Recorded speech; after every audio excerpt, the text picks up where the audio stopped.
So, Radio SLCC, I hope y'all are listening. I've got my boys on the phone. FistCoalition. It's going down right here on Radio SLCC. You know, I think I should play one of their tracks because they sent me something new that I really like, and I think it'd be fun for y'all to hear because y'all haven't heard it yet. Some of my listeners, some of you probably have heard it. So, all right, so here's what happened.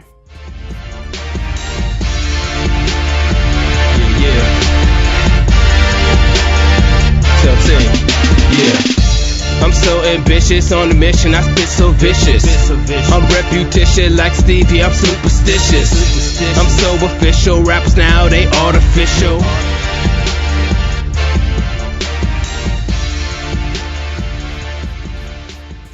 Radio SLCC, your online student source. That was What Happened To by FistCoalition. We've got them live in the studio. Anyway, Seldom, are you there? Yeah, I'm here. Mic.Hunter.D, you were talking about the tour that's coming up. Yeah. We're getting ready to do a Midwest run. Where we're going to hit Cincinnati, Chicago, Detroit, Grand Rapids, Cleveland, and Akron. Just a quick little run. Now, I had asked him what place he would like to go to that he's never been. So, Seldom, I have the same question for you. What place would you like to go and perform that you've never been before? Probably between Europe and Africa. Okay. I think our music would really hit home in those two places.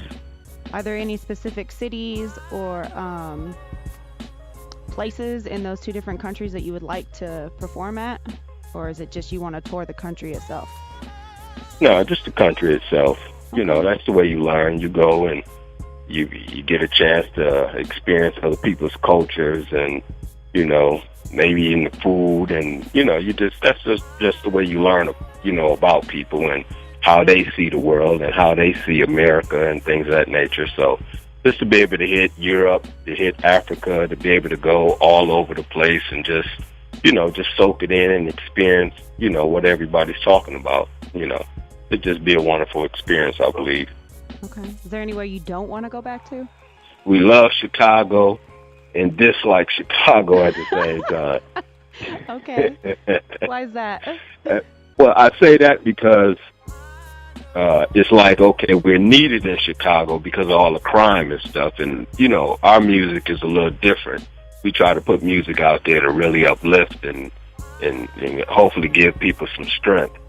But at the same time, because of some of the violence that's going on over there, we go over there with caution on red alert at all times and make sure everybody's safe. So, okay. So that's what I mean by that. We love Chicago. We absolutely love going over there, but at the same time, you just got to be very careful.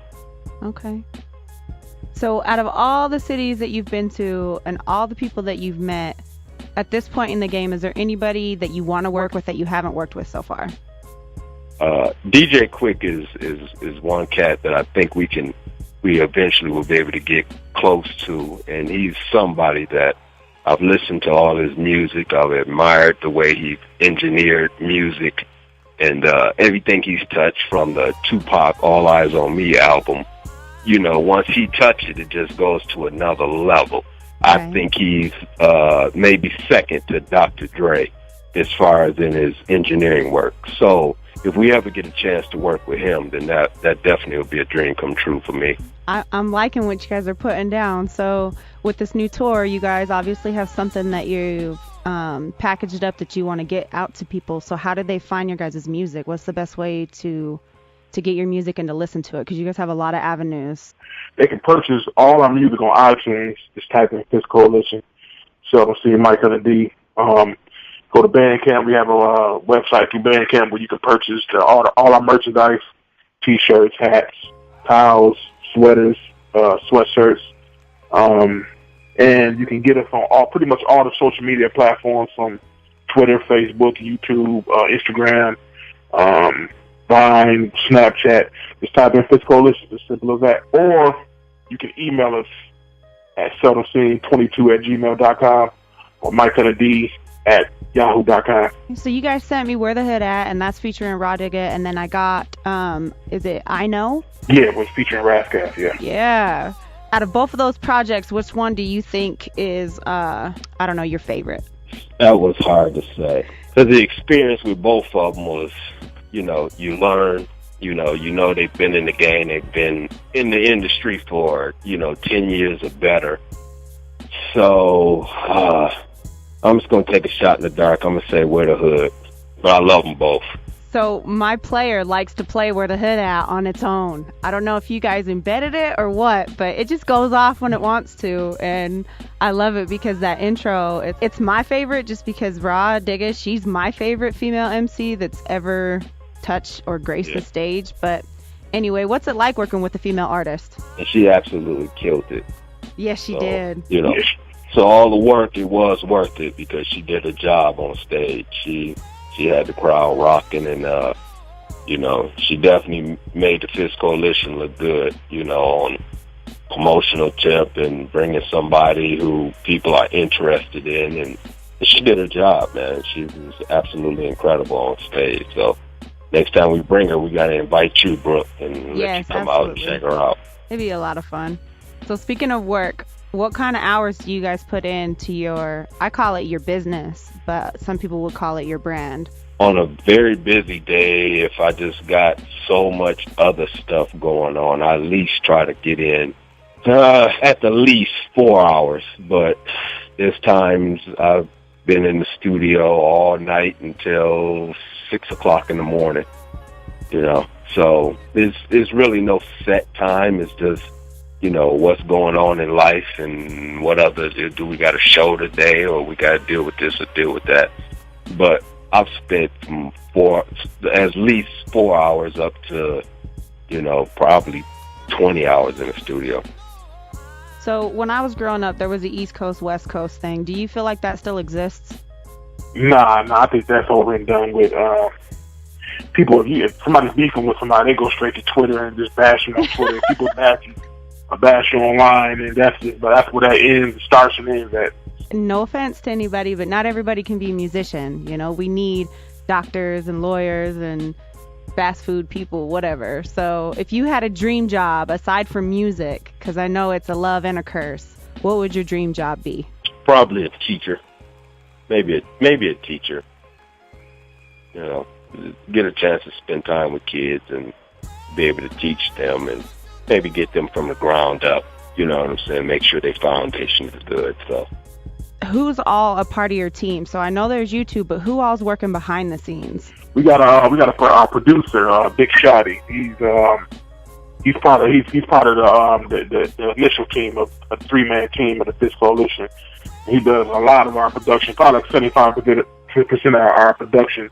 He produced that Where the Hood At right there that you just heard, and he's been rocking with us since we've been doing music. So he's a part of the team, and then we got a lot of people that we outsource to, and then it's like affiliates of what we do. A few overseas producers, some in-town producers that we rock with, and then we got a couple of homeboys that's down with the team when they can be, like Sean Harris, Tutu, my boy Greg, he rocks with us, my boy Keys. So we got a lot of people that's in the inner circle that rocks with us, that supports what we do and that helps out. So how do you feel like you started from, how do I put this? Because to me, you guys are already famous, but I'm more of an underground follower. I mean, there's always mainstream that you could always go to. But how do you consider yourself, how did y'all get from underground to where you are now? Just working. I mean, we don't see ourselves as famous or anything. People tell us that, but it's like, man, we just work every day. Like he said, it's a part of our culture. It's in our blood. So, I mean, I can wake up and get excited about going in the studio because I got some type of ideal. It's just there. So, I mean, there's really no set how we did it. It's just getting up, doing it every day and stretching ourselves and pushing ourselves and setting goals and completing those goals and, and just, you just keep going. The only way you can fail is when you give up. So we just decided we're gonna go this until they close the casket on us. So I know you guys have done some TV stuff. Do you feel like it was a distraction or like it helped your vision of what you want to see the FistCoalition become? I think with the movies it helped because on the side I'm a I'm a videographer on the side, so being on $1 million sets of some of those movies that we've done helped me to apply that to what we've been doing with our visuals as far as the documentaries and music videos and stuff like that, because we're self-sufficient in that. So I would say it's been a help. It's been a blessing and a help being on those movie sets and just learning what it takes to be a part of that higher caliber of direction when it comes to those movies. Yeah, I think because I'm in front of the camera most of the time, being on those sets and stuff, you start picking up little things, especially in the actors. And so when the camera is on me, I start to try to remember how, Hugh Jackman done this scene, or when I seen Curtis Jackson, he was performing in front of the camera acting. So it all helps, and you remember that stuff, and then when the camera's on you, you try to apply it. So where do you see yourself in TV? Do you want to go back to TV, or do you want to focus on the tour? How does that play with the FistCoalition and where you guys are headed? Yeah, I mean, same thing. We want to be involved in everything that, pumps in our heart. If you love to do it. I love being on sets of the movie and seeing how that process go, and then, being able to have some lines and try to make that thing come across, because it's acting. You know what I'm saying? So you're acting, but if you're good at it, people don't know you're acting. So to be able to get that whole process and to get that down packed, and then to be able to see ourselves, and then we just don't do it for us. We do it for the future kids that's coming up, to make those connections so that when they come up, if you have a dream or you want to inspire to do this, then you can come over here with us, and we got connections and avenues that you can travel to try to fulfill your dreams. So the question is, when you're on stage, do you feel like it's a performance, or do you feel like this is part of who you are that you're sharing with people? That's a hard one, because I know with me, every time I get on stage in front of a big crowd, I always initially have those butterflies in my stomach, because I'm a perfectionist. I don't like to make mistakes. I like to always have crisp, fluid sets. When we are performing, and never messing up words or anything like that. Because most professionals, they don't have no words on their music. You're just putting on the instrumental. You enjoy that moment. You kind of remind yourself, this is what you've been working hard for, and here it is. Go out there and give it 110% and just do your best to enjoy it. So I have noticed that I am surrounding myself with like-minded people. When you guys are talking about your goals and stuff that you see in the future, I see myself. And so how did you guys get to the point where it's your circle is your circle? How do you weed out the people who bring you down? I think they weed themselves out when they do something stupid. Yeah. I mean, when they start doing stuff that's just not healthy for the group, I mean, we've had members and things to where it's like we've had countless meetings of trying to fix it, and if it comes to a point where, okay, this is just not working, then we got to do what's best for the group, because that's what it's about. It is the group. It's not no one single person. So you just know when it works. When your car is running right, everything on it is running smooth. But when that mug starts shaking and rattling and making all kind of noise, then it's time to fix something or get rid of it. If there's anybody who comes in a mixture and all of a sudden things ain't going smooth like we normally do it, then we're gonna have a few meetings, and if that don't take care of it, then we gotta do process of elimination. Okay, so you say meetings, so you treat it like a business relationship rather than a friendship or something. Yeah. It's more, I mean, it's we're friends, and that's the reason why we're able to get along. Sometimes we come together, and it's just cracking jokes, enjoying each other for that moment. And then sometimes we come together, and it's all business. But, I think the right approach is, business first. Let's take care of business. Everybody do what they're supposed to do.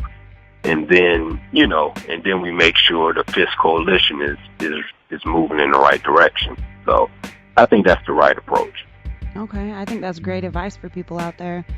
So how do we keep up with you? Where's the best place to find this information, so that if we want to catch a show or we want to get your music, where's the best up-to-date information at? You can follow us on Twitter at FistCoalition. I try to keep that updated every day, every minute that we can if something's going on. Facebook, we try to update that periodically. Most of all our pages, we try to update, periodically. We actually do have a mixtape coming out. It's called the Black Holocaust mixtape that's coming out.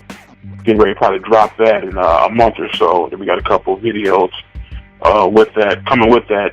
It's going to be a free project, so you'll be able to download it off any mixtape site from DatPiff or. Wait! A free project?